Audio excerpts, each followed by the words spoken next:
Esta es tu historia. Esta es mi historia. Pero principalmente, esta es la más grande historia que se haya contado. Esta es la historia de Dios.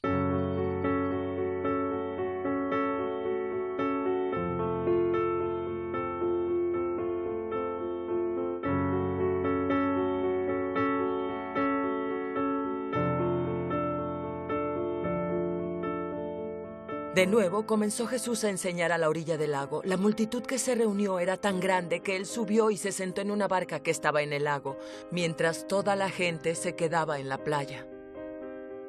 Les enseñó cosas por medio de parábolas y entonces les dijo: pongan atención, un sembrador salió a sembrar. Sucedió que al esparcir la semilla, una parte cayó en el camino, llegaron los pájaros y la comieron. Otra parte cayó en terreno pedregoso, sin mucha tierra. Esa semilla brotó pronto, porque la tierra no era profunda. Pero cuando salió el sol, las plantas se marchitaron y por no tener raíz, se secaron. Otra parte de la semilla cayó entre espinos que al crecer la ahogaron, de modo que no dio fruto. Pero las que cayeron en buen terreno, brotaron, crecieron y produjeron cosecha que rindió el 30, el 60 y hasta el 100 por uno. Jesús añadió: el que tenga oídos para oír, que oiga.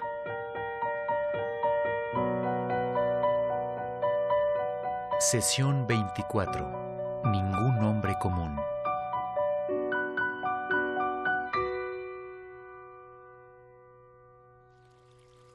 Una mañana, hace varios años, me encontraba en la cama, permaneciendo en un estado entre dormido y despierto, recostado sobre mi lado derecho. De pronto tuve la sensación de que un bicho se había metido en mi oído. Al instante escuché dentro de mi oído un ruido intenso y rasposo. Salí de un salto de la cama y corrí al baño. Me miré al espejo y sacudí la cabeza violentamente como cuando lo haces para sacar el agua. Mi esposa entró corriendo al baño y me preguntó: ¿qué te pasa? Yo grité: creo que tengo un bicho en el oído. Luego ella hizo que inclinara mi cabeza hacia un lado, me puso unas gotas de algo adentro y luego me dijo: si hay un bicho en tu oído, esto se encargará de él. Parece que así fue. Para ser honesto, no estaba seguro de que fuera un bicho para empezar. Tal vez solo se trató de un sueño, o más bien una pesadilla. Sin embargo, mi esposa me sacó una cita con el doctor para la mañana siguiente. Me pasé todo el día pensando en lo tonto que resultaba todo el asunto. Yo estaba bien. Llamé a mi esposa y le pedí que cancelara la cita con el médico. Esa noche me fui a dormir. Cuando me recosté del lado derecho, ese sonido intenso y rasposo apareció de nuevo. Ahora sí estaba asustado. No podía ser un bicho. Los bichos no trabajan por turnos. Le dije a mi esposa que llamara al doctor de inmediato y viera si aún podía darme esa cita. Ella dijo: nunca la cancelé. Es una buena esposa y sabia que me ha mantenido con vida por más de 30 años. Cuando fui al doctor al día siguiente, me revisó el oído y acto seguido colocó en él una manguera que lanzó violentos chorros de agua adentro. Luego sacó la manguera e introdujo un par de pinzas. Después de 15 minutos, estoy seguro, sacó un bicho, una tijereta. Un nombre muy apropiado para esa criatura. El doctor dijo que el bicho hubiera salido solo, pero cuando Rosanne puso las gotas en mi oído, lo ahogó. Luego, cuando me acosté del lado derecho, el insecto ya muerto se recargó contra mi tímpano. Esto hace que la frase «voy a tener que ponerte un bicho en el oído» alcance otro nivel, al menos para mí. En este capítulo, Jesús, el maestro, el rabí, lo expone así: el que tenga oídos para oír, que oiga. Mateo 11:15. Lo que estoy a punto de decirte es extremadamente importante, dijo Jesús. Pon atención. Jesús es el maestro de maestros. El enfoque de su enseñanza era el reino de Dios. Jesús quería darnos una visión y enseñarnos principios sobre cómo vivir la vida en el reino de Dios. El reino de Dios es ese jardín restaurado que se perdió en el capítulo 1 de la historia. El reino de Dios es un nuevo jardín en una nueva tierra a donde Dios bajará de nuevo para morar con nosotros, los que creemos y aceptamos la visión a través de Cristo. Jesús nos enseña desde la historia primaria cómo vivir la vida en la historia secundaria. Él tenía varias técnicas geniales para hacerlo. Primero enseñó en parábolas. Las parábolas son historias inspiradas en la naturaleza o la vida diaria a fin de ayudarnos a entender un principio más grandioso. Uno de los temas favoritos de Jesús eran las cosas que un agricultor pudiera entender, porque muchas personas en esos días eran agricultores o pastores. Este era un mundo que ellos entendían. Así que nos dijo que el reino de Dios era como una semilla. Pongan atención, un sembrador salió a sembrar.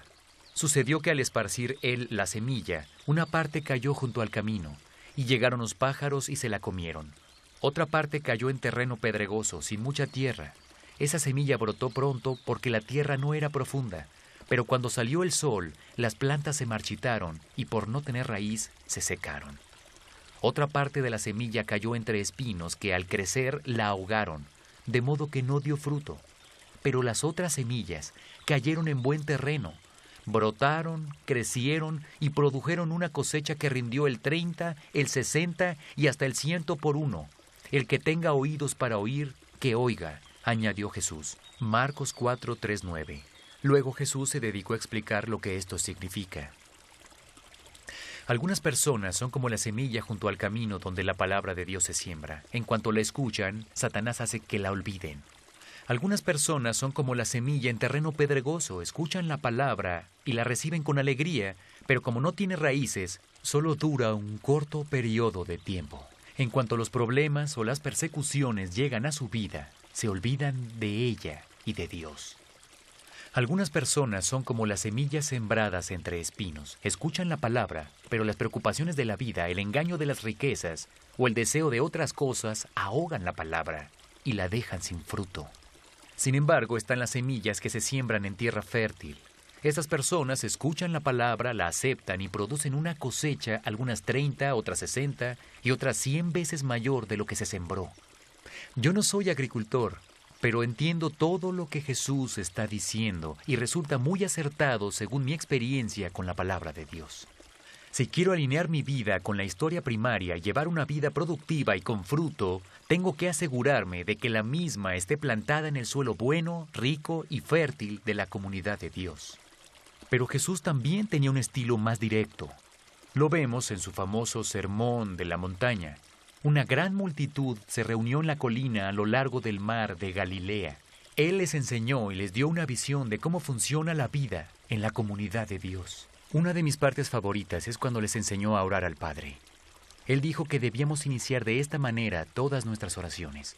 Padre nuestro que estás en el cielo, santificado sea tu nombre, venga tu reino, hágase tu voluntad en la tierra como en el cielo. Mateo 6, 9, 10. ¿Ves lo que Jesús está sugiriendo? La prioridad de nuestra oración debe ser la voluntad de Dios antes y sobre todo lo demás.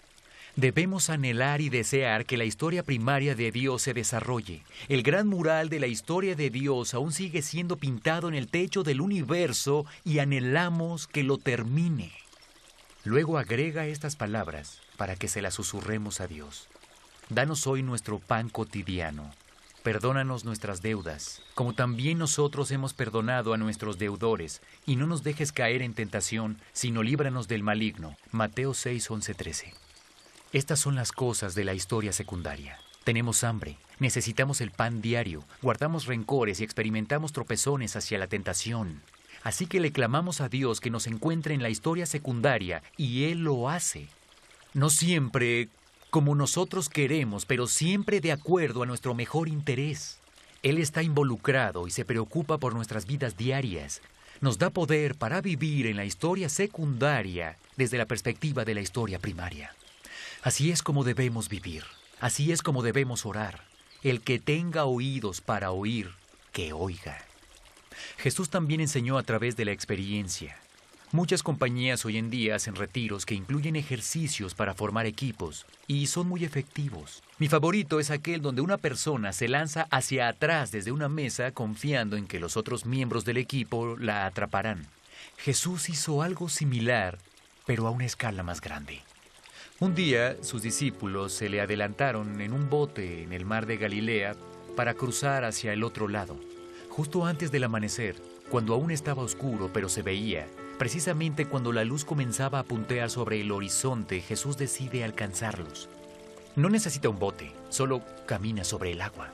Los discípulos enfocan la mirada y ven un objeto que se acerca. Creen que es un fantasma. No resulta descabellado, según pienso. El monstruo del lago Ness podría ser. Jesús les dice que es Él. Pedro quiere acercarse al Señor. Desea caminar sobre el agua. Jesús le dice, ven. Pedro sale del bote y lo está haciendo muy bien hasta que deja de mirar a Jesús y observa las olas y siente el viento. Y entonces él comienza a hundirse. Pero Jesús lo salva. Un hombre famoso que caminaba por la cuerda floja se llamaba Gualenda. El día que se cayó y murió, su esposa dijo que estaba preocupado por no caerse. Jesús le enseñó a Pedro el mismo principio poderoso. Si quieres caminar sobre el agua, tienes que concentrarte en caminar hacia Jesús, manteniendo tus ojos fijos en Él. No debes preocuparte nunca por no hundirte. Vaya, eso es algo bueno por lo cual vivir. Jesús es el maestro de maestros. Él nos enseña cómo alinear nuestras vidas en la historia secundaria de acuerdo a la historia superior de Dios. El que tenga oídos para oír, que oiga. Yo solo quiero poner ese bicho en tu oído. Discusión del DVD. Por favor, ve a la página 153 de tu guía del alumno y discute el video que acabas de ver.